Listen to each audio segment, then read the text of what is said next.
नंदाच्या घराला मजली गोकुळाला. मला नंदाच्या घरी येऊन चला. ते नंद बाबा म्हणजे वसुदेवाचे मित्र. या कंसाच्या छळामुळे वसुदेवाने आपली पहिली 17वी पत्नी रोहिणी हिला सुद्धा गोकुळामध्ये सुरक्षित ठेवून ठेवलं होतं. आणि 7वा पुत्र शेषनारायणाचा जो अवतार होता त्या बाळाला सुद्धा रोहिणीच्या गर्भात टाकून त्याचं संकर्षण आदिमाया भगवंतानी करून घेतलं होतं. आणि भगवंताच्या आता आदिमायेला जे सांगितलं की आता काय करायचंय, तुला मथुरेत जायचं. आदिमायेला सांगितलं की तुला मथुरेत जायचं आहे आणि मी स्वतः गोकुळात येणार. आणि म्हणून वसुदेव गोकुळात बाळाला घेऊन गेले. गोकुळामध्ये रात्रीची प्रहर होती, कारण भगवंताचा जन्म रात्री 12 वाजताचा. त्यामुळे सगळे झोपी गेले होते. भगवंताचा जन्म झाला त्यावेळेला सगळी सृष्टी अगदी आनंदमय झाली होती. यमुना आपल्याच आनंदामध्ये वाहत होती, खळखळाट करत होती की आता मला भगवंताला भेटायला मिळेल. पक्षी आपल्या मधुर आवाजातून सगळीकडे स्वतःचा आनंद व्यक्त करत होते. चंद्र रात्रीला पूर्ण कलेने प्रकाशित होत होता. मंद मंद थंड हवा अशी सुंदर भगवंताच्या स्वागतासाठी आतुर झालेली होती. सगळं वातावरण अगदी मनमोहक झालं होतं, कारण साक्षात भगवंताचं अवतरीकरण झालं होतं.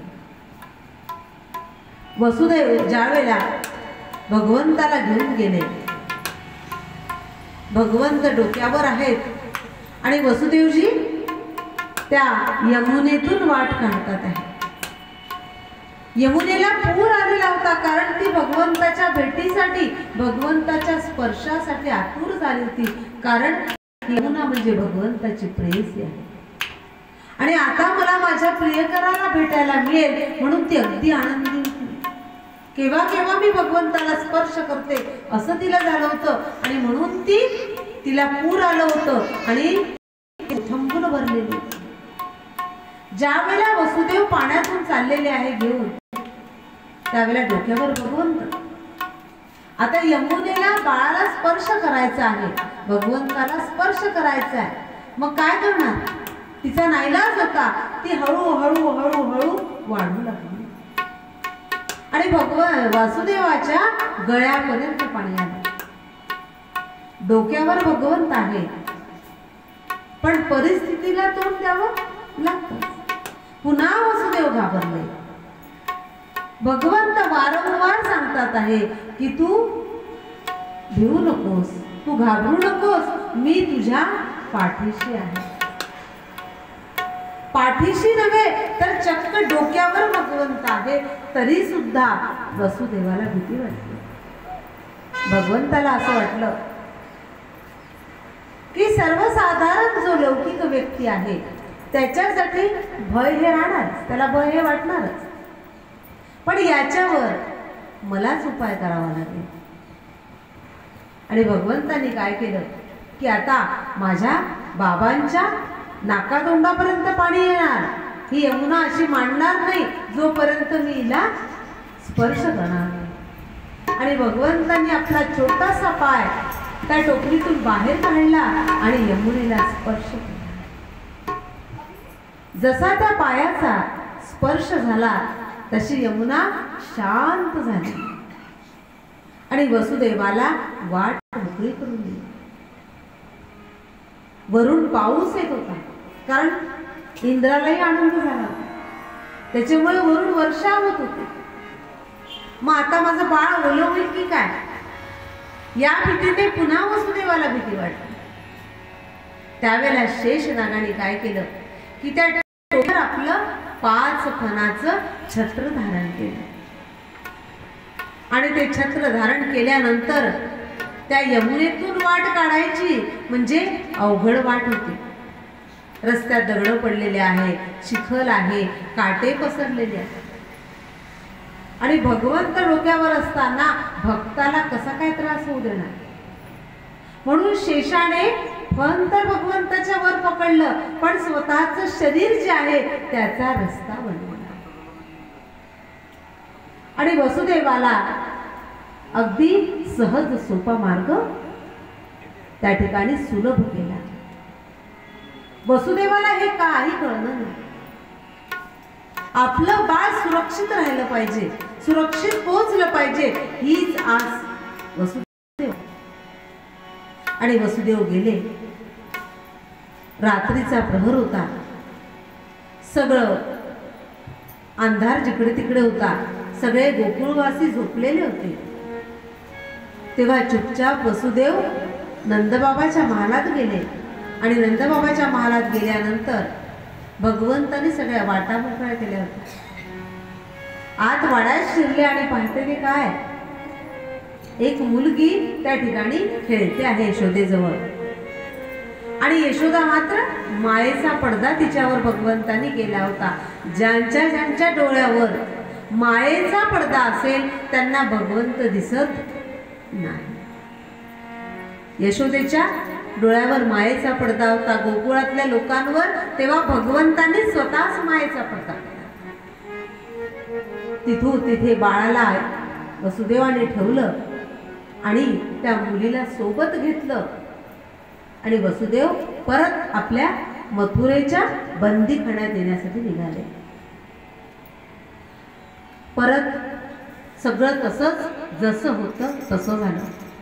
आपोआप पहारेदार जागे झाले, सगळे कुलूप तिथे लागले. यांच्या वसुदेव आणि देवकीच्या पायामध्ये आपोआप सगळे ते लोखंडाचे बंधन बांधले गेले. आणि जसं काहीच झालेलं नाही असं पूर्ववत झालं. मुलीला पाहता बरोबर देवकीलाही आनंद झाला. वसुदेवाला विचारू लागली, महाराज आपलं बाळ सुरक्षित आहे? वसुदेवाने सांगितलं, काही काळजी करू नको देवकी, आपलं बाळ बाबाकडे अगदी सुरक्षित पोहोचलेलं आहे. आता कंसाला मात्र राहावे ना, कारण आता वेळ आली होती 8व्या वर्षाची आणि तोच माझा काळ ठरणार आहे. म्हणून याला झोप लागत नव्हती. यांनी कशी बशी रात्र काढली आणि सकाळ होता बरोबर त्या बंदी शाळेजवळ आला. पहारेदारांना सांगितलं, म्हणजे तुम्ही रात्रभर कडक पहारा देताय ना? आणि हो महाराज, कडक पहारा देतो. आतमध्ये पाहिलं, सगळे दारं लागलेले आहे, कुलूप लागलेलं आहे. या दोघांच्या पायांमध्ये बेड्या आहेत. आले कंसात आणि विचारलं, वसुदेवा सांग, 8वं काय झालंय तुला, मला दे कर, मी आम्हाला 8व्याच पुत्राची प्रतीक्षा होती. वसुदेव म्हणाले, महाराज 8वा पुत्र नाही, कन्या झाली आहे. म्हणजे कन्या झाली? आकाशवाणी तर अशी झाली होती की 8वा पुत्र होणार आणि तो माझा काळ ठरणार. मग कन्या कशी काय झाली? म्हणजे काहीही असो, पुत्र असो किंवा कन्या असो, पण मला 8व्याला आता कुठल्याही प्रकारचा चान्स घेता येणार नाही. आणि त्या कन्येला घेतलं आणि जसं 6 मुलांना कंसाने आपल्या हाताने गरा गरा गरा गरा फिरवून भिंतीवर आदळून मारलं होतं, तसंच या मुलीच्याही बाबतीत करायला गेला कंस. तिचे पाय पकडले आणि तिला गरा गरा गरा गरा फिरवू लागला. जसं गरा गरा फिरवू लागला तशी ती कंसाच्या हातातून सुटली आणि आकाशामध्ये अष्टभुजा धारण करून प्रगट झाली. भगवंताने तिला वर दिला होता की हे आदिमाया, तू जर माझं हे काम करशील तर या पृथ्वी तलावर तू अष्टभवानी म्हणून प्रसिद्ध होतील. लोक तुझे पूजा करतील, त्यांची मनोकामना पूर्ण.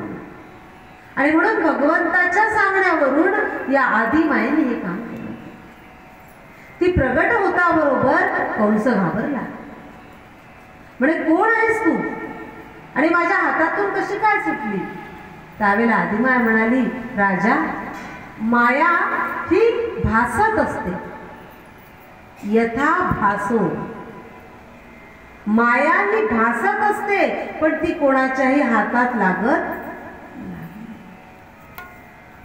माया ही बाह्य रूपाने वारंवार भासते, पण ती माया म्हणजे काय आहे तर छळ आहे. ती कोणालाही पूर्णत्वास नेत नाही, ती कोणाचा थांगपत्ता लागू देत नाही. म्हणून हे राजा, तू मायेच्या मागे का लागतोस? माया कधीच तुझ्या हातात सापडणार नाही. आणि कंस घाबरला. म्हणे, कंसा, आता तुझा काळ जवळ आलेला आहे, कारण तुला मारणारा तुझा काळ आपल्या सुरक्षित जागी पोहोचला. आता मात्र कंसाला काय करावं काय नाही असं झालं. कंसाने सैनिकांना आदेश दिला, म्हणे तुम्ही काय करा की आज मथुरेत जे जे बाळ जन्माला आले त्या सगळ्यांना मारून टाका. होऊ शकते मथुरेमध्ये लपवून ठेवलं असेल, इकडे तिकडे जन्माला आलं असेल. मी कुठल्याही प्रकारची आपल्यावर संकट येऊ देत नाही. कुठल्याही प्रकारचं मी आता धोका पत्करत नाही. आणि जे सैनिक होते त्यांनी सगळ्या बाळांना मारणं सुरू केलं. म्हणजे जीवाच्या भीतीने हा सगळ्यांचा जीव घेऊ लागला. इकडे मात्र गोकुळामध्ये ज्यावेळेला सकाळ झाली आणि यशोदेने पाहिलं की बापरे, मला एवढं सुंदर बाळ जन्माला आलं. माया जन्माला आली होती, पण माया तिच्या आई हातात लागली नाही यशोदेची. आणि भगवंताच्या कृपेने तिच्याकडे परब्रह्म परमेश्वर गेले. अखंड ब्रह्मांड ज्याचे उदरी, हरिहा बालक नंदागरी.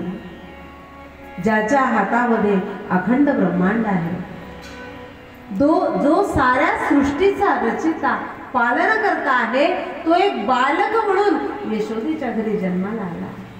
यशोदेच्या जवळ गेला. आई म्हणून यशोदेला तो अधिकार प्राप्त झाला. काय भाग्य असेल हो यशोदेचे. आपल्या पोटी चांगला मुलगा जन्माला यावं, चांगले संस्कार असावे, त्याने आपलं नाव करावं, हे आईवडिलांचं भाग्य असतं. त्या आईवडिलांचं हे भाग्य आहे ज्यांच्या पोटी योग्य पुत्र जन्माला येतो.